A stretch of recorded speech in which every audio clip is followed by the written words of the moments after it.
তালিব রাদিয়াল্লাহু তাআলা আনহু হাদিস বর্ণনা করেন, আল্লাহর হাবিব সাল্লাল্লাহু আলাইহি ওয়াসাল্লাম যখন মক্কা নগরী থেকে যখন মদিনায় হিজরত করলেন, মক্কা নগরের যে সমস্ত সাহাবী হিজরত করে মদিনায় গিয়েছিল ওই সাহাবীদেরকে বলা হয় মুহাজির সাহাবী।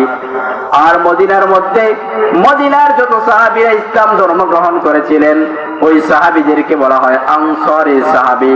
আল্লাহর হাবিব যখন মদিনা মুনাওয়ারায় গেলেন, যাওয়ার পরে আল্লাহর নবী মুহাজির সাহাবীদেরকে আনসার সাহাবীদের সঙ্গে আল্লাহর নবী ভ্রাতৃত্ব বন্ধন করাইয়া দেন। একজন সাহাবীকে আরেকজন সাহাবীর ভাই বানাইয়া দিলেন।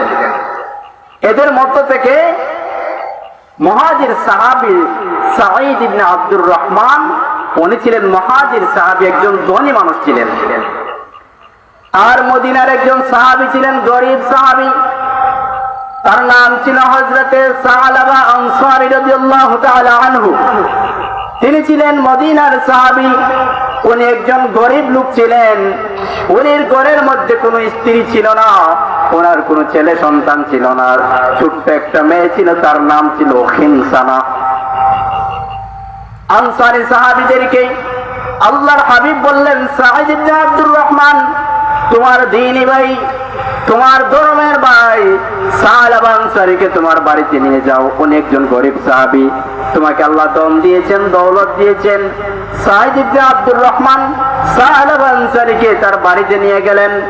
সালাবা আনসারী যখন তার বাড়িতে গেলেন, সে বিভিন্ন কাজে সহায়তা সহযোগিতা করেন।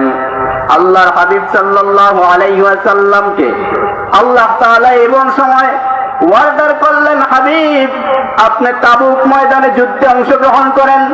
আল্লাহর হাবিব সাল্লাল্লাহু আলাইহি ওয়াসাল্লাম সেই যুদ্ধে ৩০,০০০ সাহাবীদেরকে নিয়ে তাবুকের ময়দানে গেলেন। ওই সময় সাঈদ ইবনে আব্দুর রহমানকেও তার সাথে নিয়ে গেলেন।